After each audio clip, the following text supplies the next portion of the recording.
Breaking update. हत्या के नामजद अभियुक्तों को भेजा गया जेल। जनता में बना चर्चा का विषय।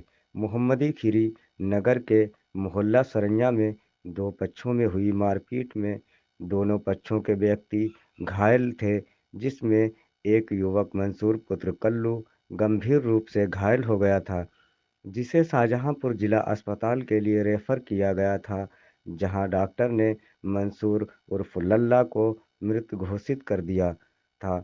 मौत के बाद नामजद रिपोर्ट के आधार पर पुलिस ने 4 लोगों को गिरफ्तार कर जेल भेजा है, परंतु सवाल यह उठता है कि पुलिस ने जिन 4 लोगों को गिरफ्तार करके जेल भेजा है, उस पुलिस की विवेचना पर प्रश्न चिन्ह सा लग गया है।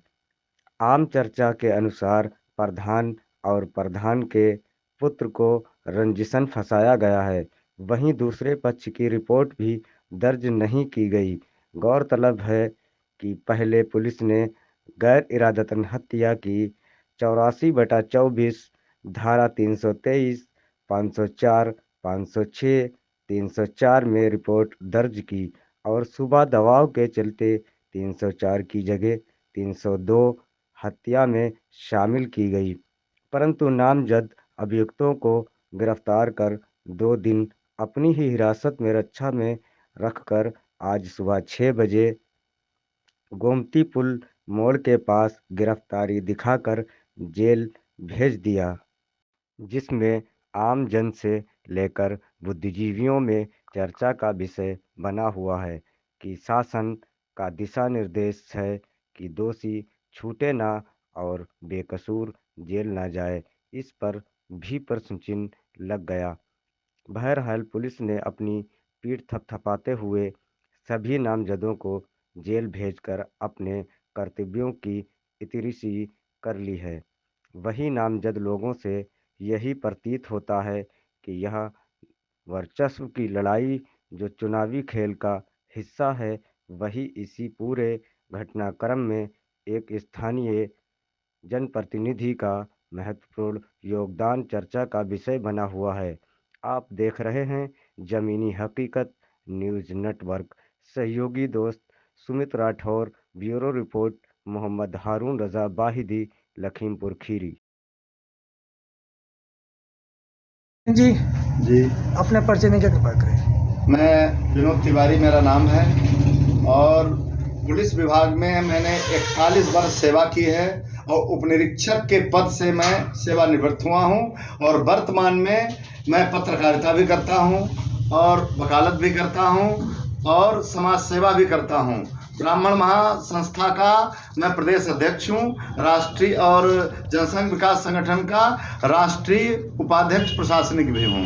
अच्छा, एफआईआर किस तरीके से की जाती है, क्या होता है इस विषय में कुछ यहाँ उजागर? देखिए, एफआईआर का ये मामला होता है, धारा 154 सीआरपीसी में ये प्राविधान है कि थाना प्रभारी को लिखित या मौखिक संज्ञेय अपराध की सूचना मिलने पर वो एफआईआर लिखने के लिए बाध्य है।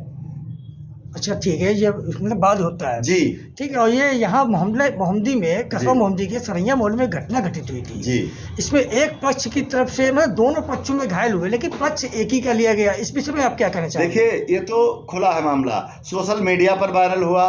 पुलिस ने खुद सहमति व्यक्त की कि दोनों पक्षों में मारपीट हुई। अब दोनों पक्षों में मारपीट हुई तो इसके मतलब अब दोनों का मेडिकल हुआ। जी जी। तो ये पुलिस के संज्ञान में है कि दोनों पक्षों के जब मारपीट हुई तो दोनों की चोटें भी आईं, दोनों का मेडिकल कराया गया। एक पक्ष ने तहरीर दे दी, चूंकि एक पक्ष का एक व्यक्ति मर गया इसलिए उसका पलड़ा भारी हो गया। पुलिस ने अपनी दबी को निकाला कि ये मर गया है तो इसका पक्ष लो, इसीलिए दूसरा पक्ष डर गया और भागने लगा। लेकिन जब इन्होंने मेडिकल कराया है दूसरे पक्ष का तो इनको जानकारी में है कि उस पक्ष के भी चोटें आईं, तो उस पक्ष की बिना तहरीर के आधार पर ये मुकदमा लिखने के लिए बाध्य थे। मुकदमा क्यों नहीं लिखा, ये इनकी लाइबिलिटी है, इंस्पेक्टर मोहम्मदी की लाइबिलिटी है कि मुकदमा क्यों नहीं लिखा, ये प्रश्न बनता है इनके ऊपर। अच्छा, एक आपने डीजीपी के लिए कोई शिकायत भी भेजी है? बिल्कुल शिकायत की, क्योंकि इसमें क्या मतलब क्या कहना, मतलब क्या भी शिकायत है वो? शिकायत में इनके, देखिए इससे पहले अंबर सिंह साहब थे, जी। उससे पहले और इंस्पेक्टर रहे, और मैं खुद 40 साल से इंस्पेक्टर और सीओ कप्तान देखता चला रहा हूं, लेकिन इनकी जो कार्यशैली है ये विशेष तरीके से है।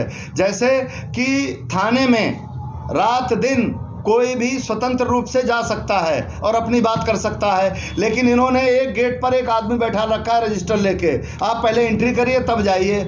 थाने में कोई जाता नहीं डर के मारे, क्यों जाए आदमी? अगर इनकी बात है कि हमने दलालों को रोका है, तो दलाली तो हो रही है। और मेरे संज्ञान में भी आया है कि जो प्रधान और प्रधान के लड़के को नामजद किया गया है, ये केवल चुनावी रंजिश के कारण किया गया है। इनकी अगर पुलिस कॉल डिटेल और मोबाइल से लोकेशन मालूम करती तो ये निर्दोष हो जाते, क्योंकि ये भर में मौजूद थे, ये मैंने सुना है, मेरे संज्ञान में आया है। पुलिस ने इनकी कॉल डिटेल और मोबाइल से लोकेशन नहीं जानकारी की, सिर्फ लिख देने से ही इन्होंने उनको अभियुक्त बना लिया और अपना पल्ला झाड़ लिया, ये है। अच्छा, शिकायत में आपने डीजीपी की है, उसमें क्या है सब? मैंने ये किया है कि ये एक तो ब्राह्मण विरोधी हैं, ये मैंने कहा, ये ब्राह्मणों को देख लेते हैं मुंह बनाने लगते हैं। नाम लेके एक अपने ब्राह्मण भाई की बात लेकर गया था इंस्पेक्टर साहब के पास, वहाँ पर कस्बा इंचार्ज भी मौजूद थे, और ये कहा गया कि एक विवाहित लड़की को भगा के लाया गया, बिना तलाक दिए हुए उसको 10 रुपए की स्टाम्प पर नोटरी करके शादी कर ली, तो ये शादी भी अवैध है। हमने कहा 494 आईपीसी में प्राविधान है, पति है या पत्नी कोई भी जीवित रहते हुए दूसरी शादी नहीं कर सकता है, लेकिन ये लोगों ने भ्रष्टाचार के आकंठ में डूबकर उसके साथ लगातार दुराचार हो रहा है। अवैध शादी का मतलब दुराचार, तो दुराचार हो रहा है। तहरीर दे दी गई है, एफआईआर दर्ज नहीं की। अब कहा कि उसका पति ही एफआईआर दर्ज कराए, ये कहीं नहीं लिखा है। इन्फॉर्मेंट कोई भी हो सकता है। उनके चाचा ने तहरीर दी, पुलिस ने अभी तक कोई कार्रवाई नहीं की। फिर उन्होंने मुख्यमंत्री को आईजीआरएस किया है, उस पर अभी कोई कार्रवाई नहीं हो रही। तो ये मामला बहुत गंभीर है। जो आपने जो शिकायत की है, आपने लेटर पैड पे डीएसपी से इंस्पेक्टर की, उसमें क्या आपने लिखान करी? क्या बिंदु पर, मतलब क्या ऐसा? मैंने बिंदु किया है, जब ये निश्चित रूप से और निश्चिंत रूप से नियमानुसार कोई जब कार्रवाई नहीं कर रहे हैं, तो मैंने इनके खिलाफ, मेरी संज्ञान में आया था कि लखनऊ में इनके खिलाफ एक हत्या का मुकदमा दर्ज हुआ इनकाउंटर में। इंस्पेक्टर मोदी का? हाँ, अजीत सिंह हत्याकांड इनकाउंटर में वो हत्या में दर्ज कर लिया गया। वो इंस्पेक्टर हजरतगंज को एफआईआर दर्ज करने के लिए विवेचना करने का आदेश दिया गया था। वो मामला हाईकोर्ट में पेंडिंग है। इसके अतिरिक्त एक और इनके खिलाफ परिवार दर्ज है, वह मुकदमा लखनऊ में ही, उसमें 9 मार्च लगी हुई है। तो जब आप इस तरीके से काम करेंगे तो आपके खिलाफ हम बिल्कुल आवाज़ उठाएंगे।